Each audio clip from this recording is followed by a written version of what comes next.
Hello everybody in the YouTube community, this is the Penalty Channel, and today I'm doing a review of Krypton, Episode 4, Season 1.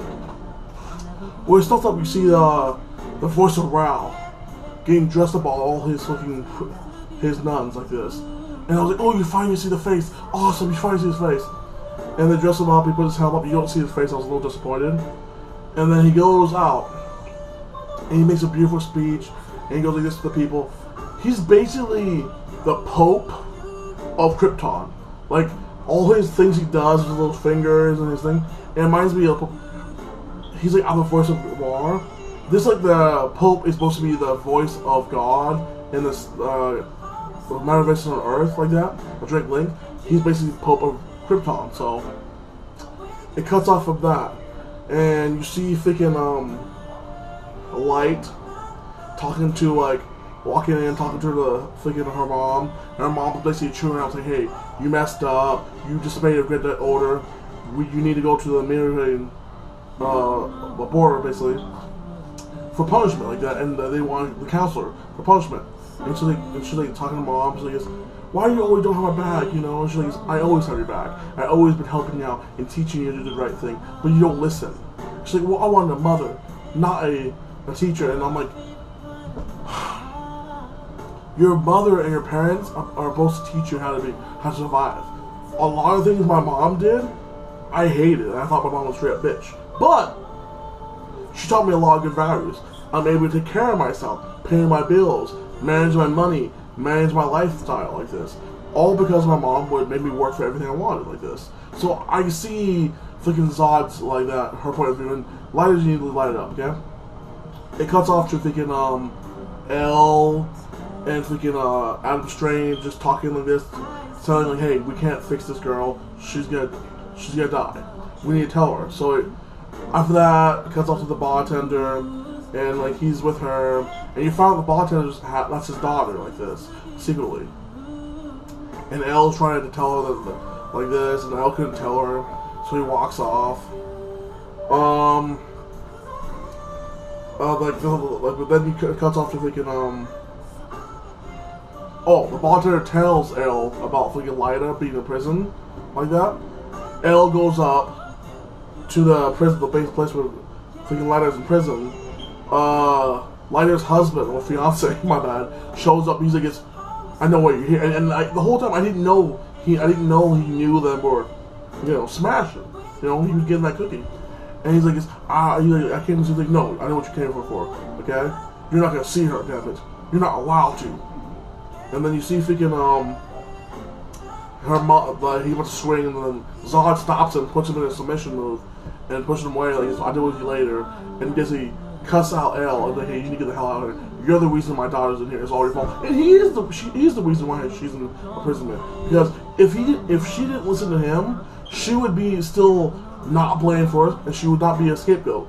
Like, earlier in the episode, thinking the effects guy had to talk to the voice of war, and he demanded basically somebody be blamed for the fuck up of the operation, to basically be a patsy, you know, basically be blamed for it. Somebody big with big name.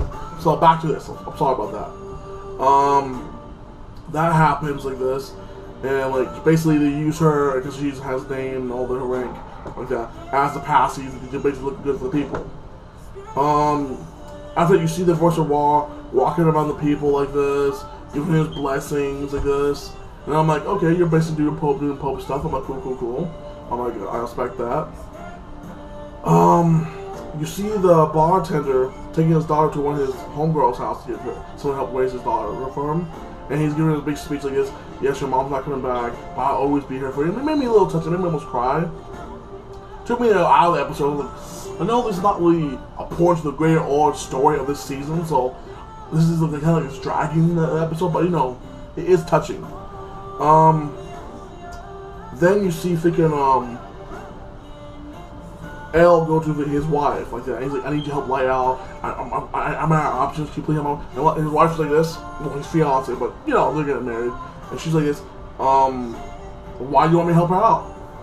Because she's my good friend. Why do you want me to help? Because I love her more than anything. I cannot live without her. And she's like this. Now we get past this. You can't overthrow the voice of war when he says something.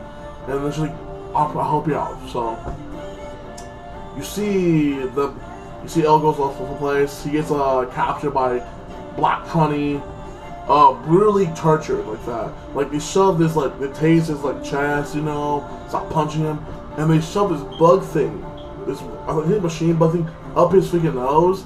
And the whole time, this is my face. Oh my god, it's disgusting. Oh my god. I know it looks like sissy, but who cares? It was disgusting. It was very disturbing like that. And I'm like, god damn, like woof. And then you see this guy come out. He's a leader of the rebels. And then he's like this, I need you to tell me about Brainiac. I need you to tell me what's up like this. And he's like, what do you know about Brainiac? Like, what is the Zero Black? He's like, I don't work for Zero Black. I use them for these weapons and manpower like this. Okay? I need you to tell me about what you know about Brainiac. And this bug tests you to see if you're league with Brainiac, basically one of his drones. And you find a little bit about the distant rebel groups, you know? Kind of like if you think of Syria, about like Al-Qaeda, ISIS, other rebel groups, or America, you see like the Bloods, you see different rebel groups, and well, that's a little different, a different group of sections like that fighting against the government for different reasons like this. So, my theory of the leader of the freaking the rebel group right now is Azad. I think it's Lyta's father or grandfather. One of the two is her father or grandfather, I guess. So it cuts off after he explains this. They start to make a pact about to save Light, and like thinking like for the shame of Elle, help her find the vessel like this to get more information about Brainiac. Well, Elle's fiance, the Vic chick, goes to her father and like, hey, basically bitch like, hey, we need to help her out and we need to do this. She's a Zod, we can't do this to them, and we need their family to help overthrow the freaking voice of war. And she's like, did you think I know that? You know how hard it is to talk to the voice to a Zod and change their mind? It's all about honor. And this is really a damn sort of thing. I have no choice but to do this. The voice of war commanded it. And I'm like, okay, you basically have your hands tied. And his daughter has a ball, so like, I'm gonna stop this shit, okay?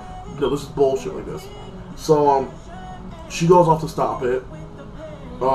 She cuts off to like her having a good talk with freaking Lyta in the jail system. And like, she's like, well, Lyta's like, you get your wish, I'm not in your way anymore. And she's like, me and Elle are destined to be married. We have a kid together. You're not a rival to me, basically, you know? You're nothing. I'm doing this for Elle because she still cares about you and I want to help you out because you're one of the accused. So tell me what your side of the story is. And thinking, she tells her, they cuts off of that. Then you see the freaking bartender's daughter walking around the street. You see the freaking Pope guy, like that. I'm gonna call him Pope because you know, voice of war, same thing with Pope. And he's under his blessing. The little girl runs up. The soldier's about to blast her in the head. And then the bartender's like, please don't do it. She loves you so much. Her mother just died, and she just wants to give a peace offering to war and get some love from war. And you see the guy. Brilliant plan. If you have a society rebelling because the situation is so fucked up, she uses that little girl as a symbol. You see this? She's not regular anymore. She's my disciple like this. She's gonna be the next voice of war, basically. And like, she has a new dress. She's happy. All the people are cheering. And I'm like, crooked son of a bitch. That's the one of the reasons I don't really like the Catholic religion, like the Pope, because I see that it's kind of corrupt. Like, he's basically using people and using that religion to corrupt and control the population. I was like, okay, I see what you're doing like that. You know, you're promoting your religion like this, but okay. So that's the point.